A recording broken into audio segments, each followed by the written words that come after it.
Okay so hello everyone, स्वागत है आपका विज्ञान वृक्ष के ऑनलाइन प्लेटफॉर्म पर। आज हमारे साथ है Manish, AIR 63 CSIR JRF qualified. सबसे पहले तो कॉन्ग्रेचुलेशंस मनीष। कैसा लग रहा थैंक है यू। आपको? बहुत ही अच्छा लग रहा है मैम। और मेरा काफी प्रयास के बाद में मैम 3 टाइम तो नेट दे चुका था। हर बार मेरा 1 या 2 नंबर से रुक जाता था जेआरएफ मैम। इस हर बार बार आपका फाइनली। एक दो नंबर से? हाँ। ओके, तो इस बार तो बहुत ही अच्छी बात है, जो आपका थोड़ा सा कसर रह जाती थी वो इस बार पूरी हो गई है। हाँ जी मैम। उसमें क्या ना, बिल्कुल। कभी मतलब प्रॉब्लम होती थी, ऐसा लगता था कि पता नहीं इस बार फिर रुकना रुक जाए 1 2 नंबर हम्म। से, पर इस बार हो गया इसमें। चल, बहुत ही बढ़िया। Hard work at the end success तो मिल ही जाती है, कंसिस्टेंसी मेंटेन करते रहो।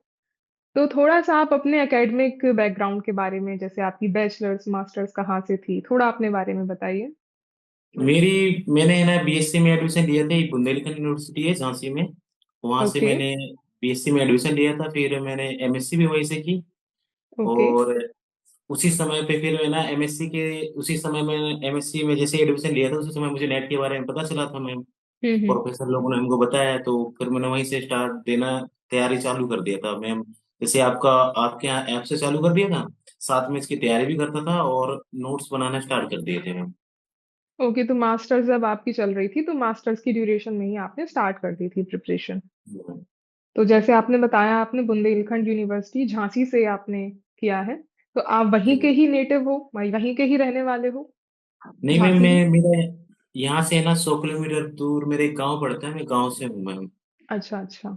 ओके, तो ये तो बहुत अच्छी बात है, आपने इतना स्ट्रगल करा और एट द एंड ऐसा नहीं है कि जो लोग कहते हैं कि बड़ी बड़ी यूनिवर्सिटी के लोग ही JRF क्वालिफाई कर पाते हैं, कहीं से भी अगर आप मेहनत करें तो एट द एंड आपको सक्सेस मिल ही जाती है। तो आपने ये जो प्रिपरेशन करी, उस जर्नी के रिगार्डिंग आप थोड़ा सा बताएं कि आपने कैसे अपना डेली रूटीन फॉलो किया। जैसे मैंने ऐसे किया कि एमएससी मैंने सोच लिया था कि ना मुझे अभी क्या ना एमएससी प्रैक्टिकल करने जाता था, जाना पड़ता था वहाँ पे, तो है ना वहाँ हम्म। पे डेली जाना पड़ता था, तो अपना प्रॉपर प्रिपरेशन नहीं कर पाते थे। पर मैंने सोच लिया था कि एमएससी के दौरान ही जितना भी टाइम मिलेगा मुझे प्रिपरेशन के लिए, उतना मैं करता जाऊंगा। और जैसे ही हम्म। मेरी एमएससी कंप्लीट होगी, मुझे प्रॉपर हम्म। टाइम मिल जाएगा और मैं नोट्स बना के रख लूंगा। और मेरा एक हम्म। बार रिवाइज भी हो जाएगा, तो उस वजह से मुझे ना दिक्कत भी नहीं आएगी। तो ओके। 2023 में जैसे ही मेरी एमएससी कंप्लीट हुई दिसंबर में, जून का मैंने ना मैं नेट का निकाल लिया था, और मेरा उसी नंबर में मतलब 1 नंबर से उसी टाइम पे मेरा जेआरएफ रुक गया था फर्स्ट ओके। टाइम में, सीरियस होके। तो फिर इसका सेकंड टाइम में मैंने और ज्यादा मेहनत की। तो हम्म। अब मैं तो पढ़ाता भी था मैम वही नीट और आईआईटी के बच्चों को केमिस्ट्री, तो फिर मैंने वो पढ़ाना भी ओके। छोड़ दिया। मैंने सोचा कि कम टाइम इस वजह से हो पा रहा हूँ, शायद एक हम्म। नंबर वो हम्म। टॉपिक और कर लेता मैं। फिर मैंने किया, उससे ज्यादा लग के मेहनत की। वो उस समय मेरा 7 नंबर से रुक गया, फिर नेट होगा मेरा। ओके, फिर तो आपका हर बार नेट हो जाता था, हर JRF बार रुक मैं, जाता था? हाँ जेआरएफ ऐसे ही रुकता था। फिर इसके बाद मैंने फिर भी एक बार दिया मैं, फिर वही उतने ही नंबर से रुक गया, 8 शायद 9 नंबर से फिर रुक गया मेरा। ओके। फिर हाँ, इस बार मैं वो फाइनली हो गया मैम। तो जैसे हर बार आपका कुछ कुछ नंबर से बॉर्डर से रह जा रहा था, तो होता है ना कि दोबारा से खुद को प्रिपेयर करना स्टार्ट करना, वही सेम सिलेबस रिपीट करना। तो कैसे हाँ आपने मैम। खुद को दोबारा से मोटिवेट किया, कैसे दोबारा से आपने एनर्जेटिकली बूस्ट अप करी अपनी प्रिपरेशन? क्योंकि बच्चों का क्या होता है कि उनका माइंड ऐसा हो जाता है कि कितनी बार वही सेम सिलेबस पढ़े। तो बच्चों को आप कुछ गाइड करना चाहें कि कैसे आपने खुद को बार बार मोटिवेट किया पढ़ने के लिए? ऐसा था मैम कि है ना, मैं सोचता था कि जैसे मैंने सोचता था कि चलो इस बार कुछ रह गई, अब और आगे करते हैं। और ऐसा था कि मुझे कुछ करना है, मैंने सोचा कि अब जेआरएफ ठान ही लिया है कि जेआरएफ निकालना है, तो फिर को निकालना ही है। तो जैसे कई बार बिल्कुल। लगता था कि वही चीज बोरियत महसूस होती, तो वही चीज बार बार पढ़ना आती भी थी। पर मैंने हम्म। सोचा था कि जैसे मैं कोई टॉपिक उठाता था, तो उसमें क्या किया मैंने कि टॉपिक को पढ़ा, तो उसमें 8 घंटे या 1 घंटे में मेरा वो टॉपिक हो जाता था, कोई भी ऑर्गेनिक का इनऑर्गेनिक का जो भी है। तो उसको जल्दी, मेरा रिवाइज था ही तो जल्दी खत्म हो जाता था वो। फिर उसके पीआईक्यू हम्म। उठाता था, फिर देखता था नेट में कितने क्वेश्चन आए हैं, पीआईक्यू नेट के लगा लिए, फिर मैंने गेट के लगा लिए। और हम्म। इसके बाद फिर मैं, जो मेरे पास मटेरियल था उसकी मैं पीआईक्यू लगाता था बराबर। और जैसे आपकी वीडियो हुई, मैं जो भी टॉपिक पढ़ा तो वो भी देख लेता था, कि जैसे आपकी ब्रह्मोस सीरीज थी तो उसको प्रॉपर मैं हम्म। फॉलो करता था। और उसके हम्म। पीआईक्यू या इधर से हो गए थे फिर उधर के पीआईक्यू, तो एक टॉपिक को मैं 2 दिन देता था। पहले दिन तो उसको पढ़ा, और हम्म। एक कम से कम 1 या 2 दिन में पीआईक्यू लगाता था बराबर तरीके से। ओके, तो और आपने कंसेप्ट, प्रीवियस ईयर, सब कुछ एक साथ। तो प्रीवियस ईयर का आपके अकॉर्डिंग क्या रोल रहता है प्रिपरेशन के दौरान और एग्जामिनेशन में जब आप बैठते हो, तो प्रीवियस ईयर आपके लिए क्या रोल प्ले करते हैं? जैसे मैम इस बार मैं कहूँ कि वैसे प्रीवियस ईयर तो बहुत ही रोल करता है। जैसे इस बार था तो मैंने बहुत सी चीजें देखी कि वही चीज रिपीट हुई है, बस कॉन्सेप्ट थोड़ा सा है ना, उन्होंने पहले कुछ और पूछा था, इस बार कुछ और पूछ हम्म। लिया। हम्म। और प्रीवियस ईयर जैसे गेट का भी था, उसमें कुछ कॉन्सेप्ट गेट के भी आ जाते थे। तो बिल्कुल। मुझे मतलब ऐसा लगता था, अभी 2 बार का जब भी देता था तो मुझे लगता था ये प्रीवियस ईयर में था, बस इस बार पिछली बार का जून का थोड़ा सा हटा दिया जाए कि थोड़ा सा नया टाइप का था उसमें।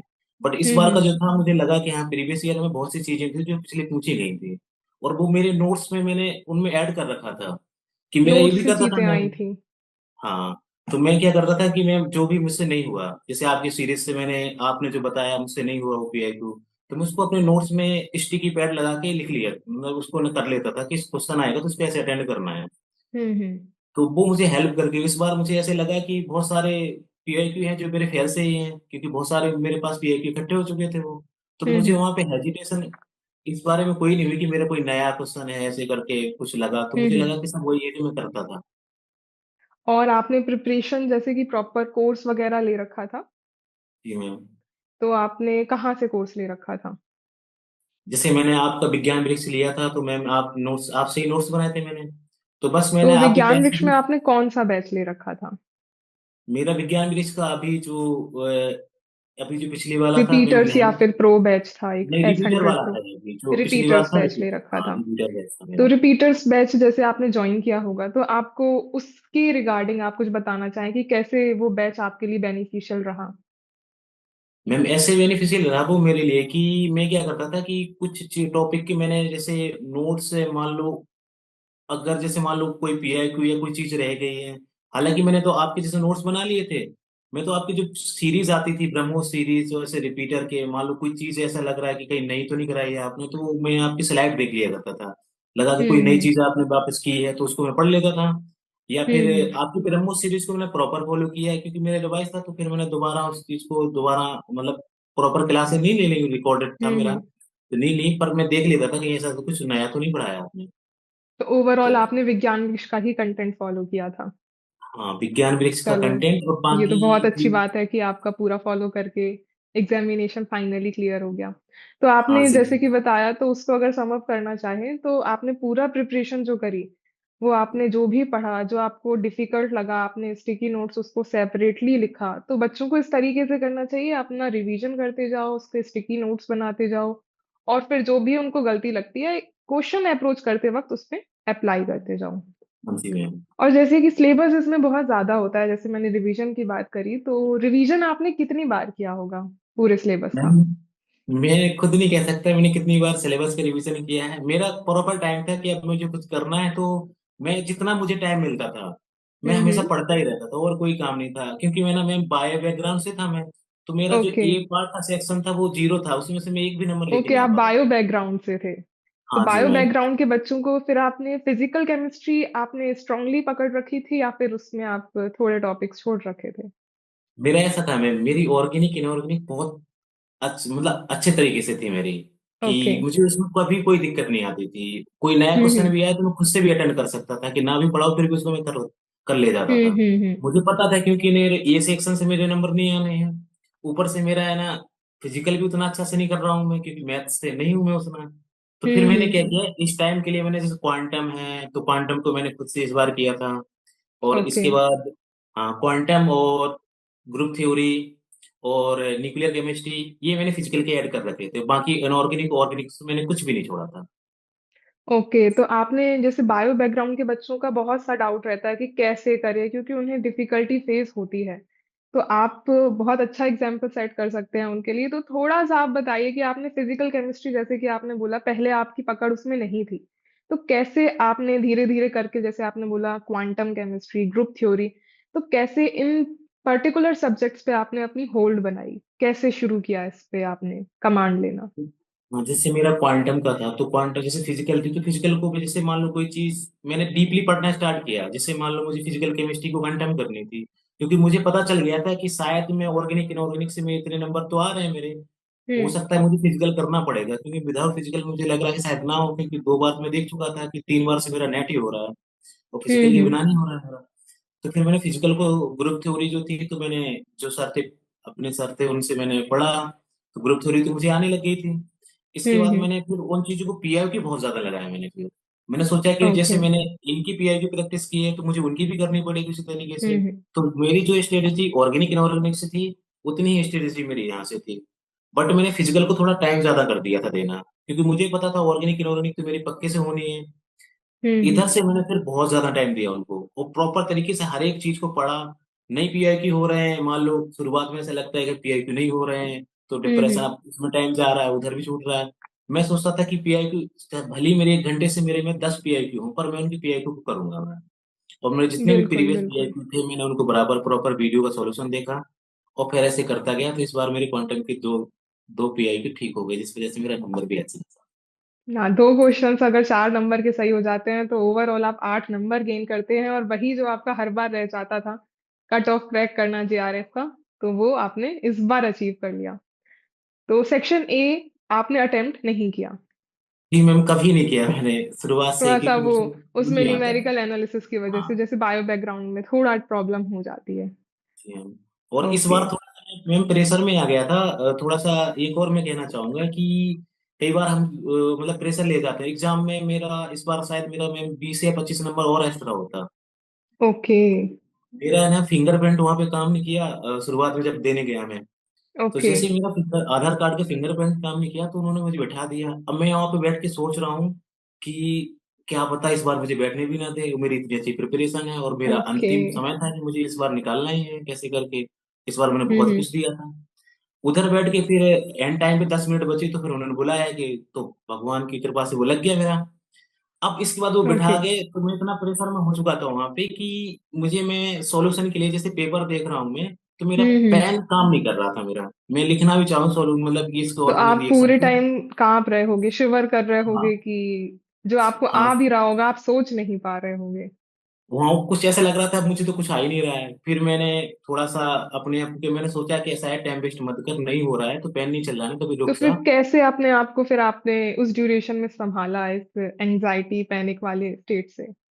हाँ, उसको मैंने फिर ऐसे किया मैं, कि मैंने सोचा कि अभी तेरा हाथ काम नहीं कर रहा है, तेरे कप रहे हैं, तो ऐसा कर कि तू दिमाग से, मान लो, तो कुछ तो ऐसे होंगे जो सरल पीआईक्यू होंगे जो तूने देखे होंगे, उनको टिक करना ही है।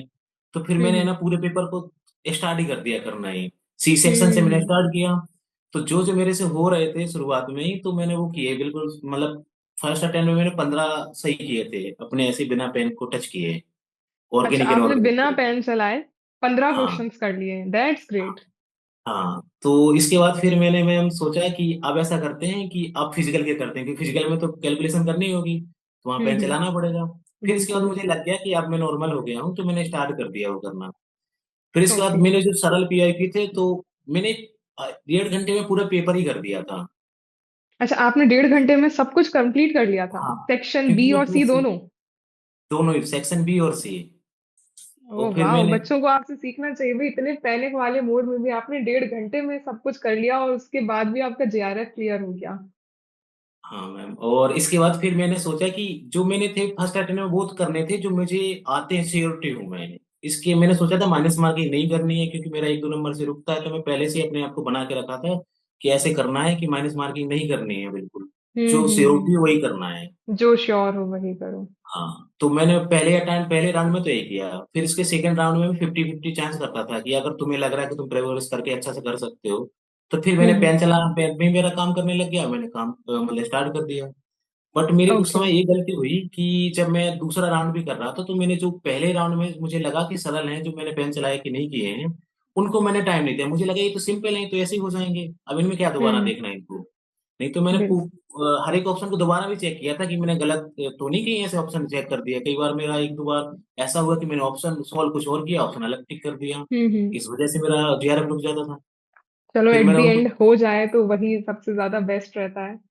फिर तो हाँ आपने चाहे आगे पीछे का स्ट्रगल सब कुछ वर्थ इट रहता है एट द एंड, अगर बस क्लियर हो जाना चाहिए।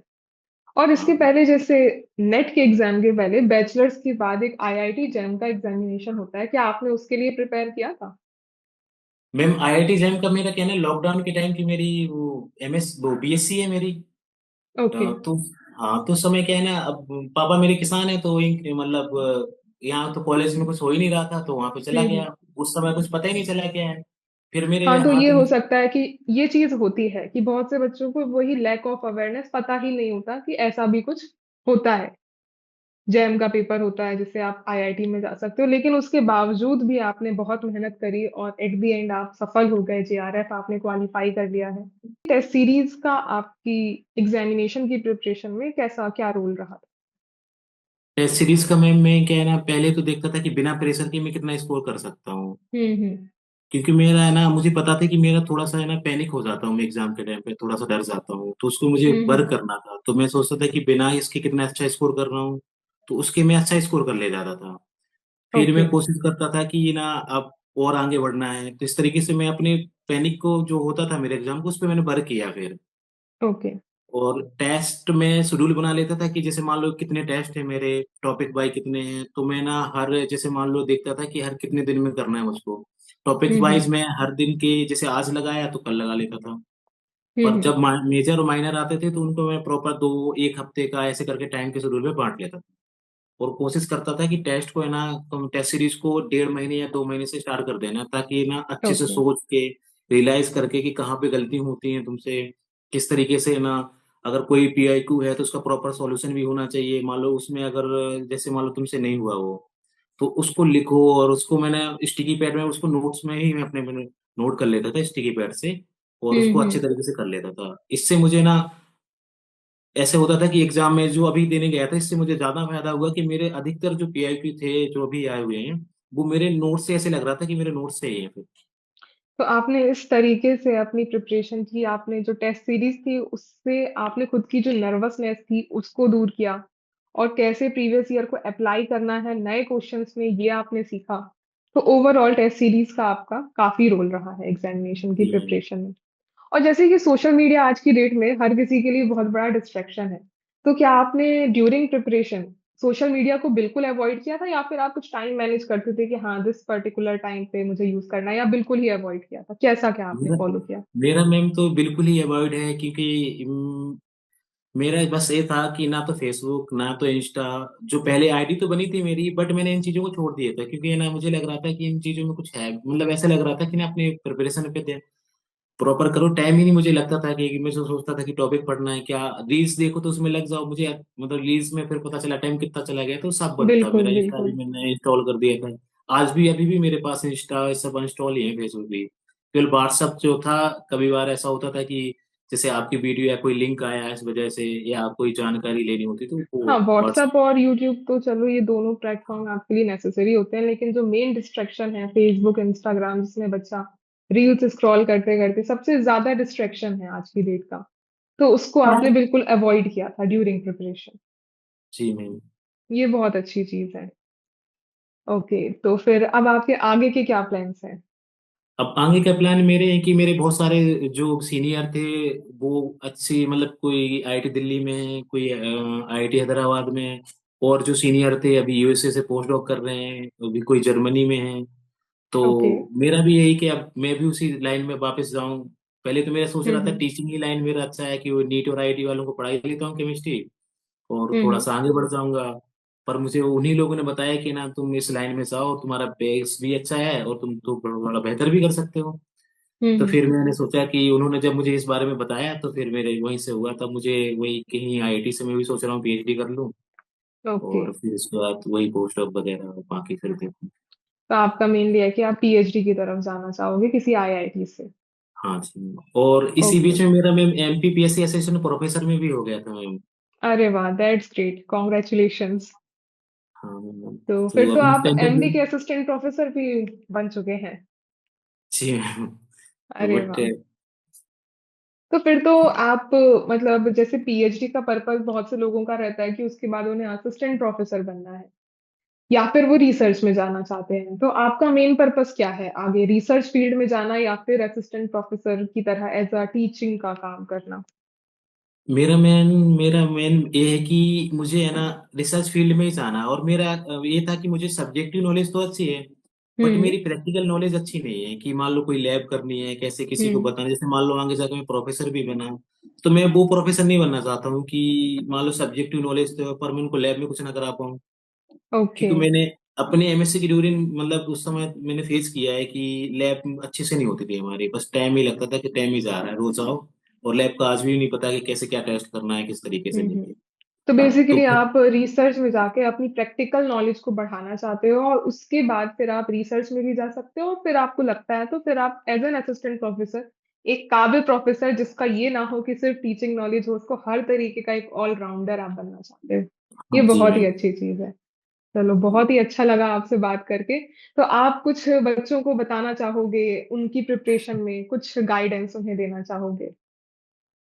मैम मैं यही कहूंगा कि जैसे मान लो आपने अगर कोई सपना देखा है तो उसको अब जब मतलब आपको जब तक लगे कि मैं कर सकता हूँ, अंदर से आपकी आवाज आनी चाहिए कि हम्म। कर सकता हूँ और ये करना है, तो आपकी अगर जिद है तो उसको करके देखो। और जो भी टाइम आपको मान लो कोई आपको लग रहा है कि मेरा टाइम इधर, मान लो कोई भी सोशल मीडिया से आपका जा रहा है, तो उसको सबको मतलब पॉज कर दो, कोई जरूरत नहीं है। बस अपने ओके। कैरियर के बारे में सोचो और प्रॉपर लगे रहो। आज मान लो जैसे मेरा तो ये था कि मैं सोचता था कि पता नहीं मेरा अब होगा कि नहीं, हर बार नेट रुकता है, मैं तो बायो बैकग्राउंड से हूँ, ना तो मैं एक सेक्शन कर पाता हूँ, ना तो फिजिकल हम्म। उतने अच्छे से कर पा रहा हूँ। पर मेरा जो वो अच्छा मजबूत सब्जेक्ट था ऑर्गेनिक इनऑर्गेनिक, वो मैं बेहतर कर सकता हूँ। फिर बाकी मैं हम्म। सोचूं कि बाकी और क्या कमी रह गई, जैसे मान लो मेरी फिजिकल कमी थी, तो मैंने उसको दूर करने ओके। की कोशिश की, और फिर उस पर भी बराबर टाइम दिया मैंने। हम्म। तो तो इस तरीके उनको से आपको कंसिस्टेंटली अपने अलग अलग सब्जेक्ट्स पे प्रॉपर फोकस करना चाहिए, टारगेट को सेट करके रखना चाहिए, तो आप मेहनत करोगे तो आप एट द एंड अपनी मंजिल तक पहुंच ही जाते हैं। हाँ जी मैम। और ओके। बाकी यही कहूंगा कि आपने अगर सोचा है तो उसको करो ना, मतलब सोचना और करना अलग बिल्कुल बात होती है। बिल्कुल। सोचा है तो बस करना शुरू कर दो। हाँ, उसमें अब ये नहीं कि टाइम दे के आप है ना किसी चीज को लेके, मान लो आपको प्रेशर भी आएगा, वो तो हर एक फीस मतलब कि कोई भी स्टूडेंट तैयारी करता है, फेस तो आता ही है, उसको बिल्कुल। संभालना भी है खुद को, कि ऐसे नहीं कि एक दिन डिप्रेशन आ गया, मान लो फिर हम्म। पढ़ना 3 दिन उसमें ही चले गए कि आप मन ही नहीं लग रहा पढ़ने का। तो उन जी चीजों से जी बचना बिल्कुल। होता है। बिल्कुल, डिस्ट्रैक्शन से आपको बचना है, एंजाइटी से, प्रेशर से आपको डील करना सीखना होता है, जो कि जिंदगी जीने के लिए भी जरूरी है। आपको प्रेशर हैंडल करना, गलतियों से सीखना, ये सारी चीजें आनी चाहिए। ओके, तो thank you so much Manish, बहुत ही अच्छा लगा आपसे बात करके। I hope thank you. सभी ने, बच्चों ने आपसे बहुत कुछ सीखा होगा। All the very best for your bright future. Thank you so thank you. Much.